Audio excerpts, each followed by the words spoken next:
All right, let's talk about the story of Jonah.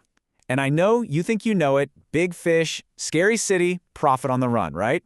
But what if the version we all learned completely missed the most important part? We're going to look at this from an angle that, well, it pretty much changes everything. So let's just dive right in with a pretty provocative question. What if the real reason we run from God isn't because he's too demanding, but because he's too merciful? Seriously, think about that for a second. What if Jonah wasn't actually running away from danger? What if he was running away from grace itself? To really get to the bottom of this, we first have to look at the version of the story we've all been told. You know, the popular understanding of why Jonah did what he did.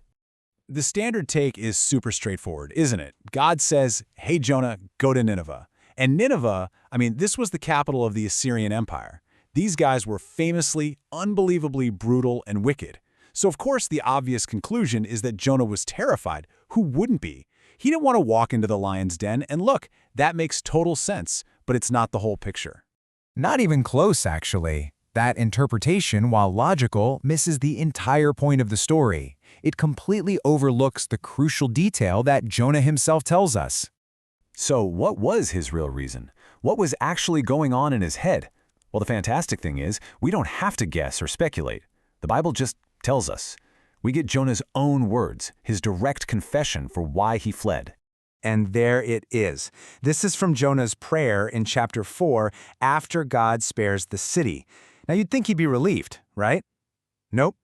He's furious. And he basically says, see, I knew it. This is the exact reason I ran away in the first place. He says, I knew you are a gracious and compassionate God. Do you see the distinction here? This is so important. Jonah wasn't rebelling against God's power. He wasn't doubting that God could handle Nineveh. His problem was with God's mercy. He was actively resisting the idea that God would extend grace to people he felt didn't deserve it. So, the heart of the conflict, the core of this whole book, isn't about a prophet's fear.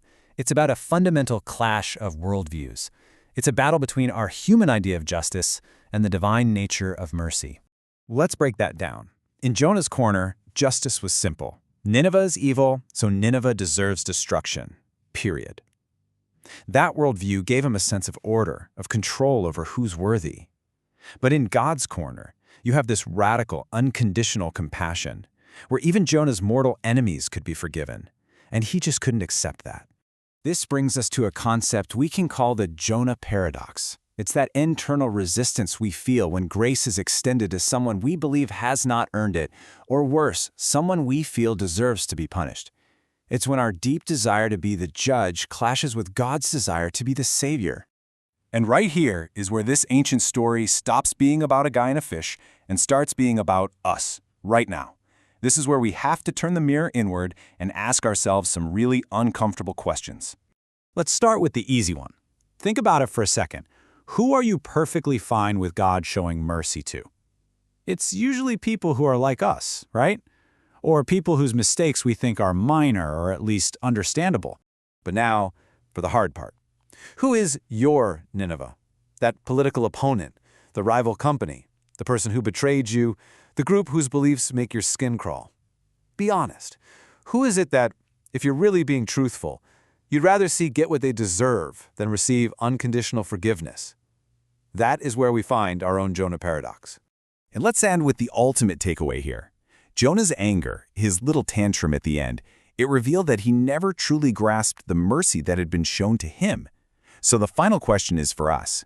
When we try to put a fence around God's grace to keep other people out, are we just revealing that we've forgotten that we're only inside that fence by grace ourselves?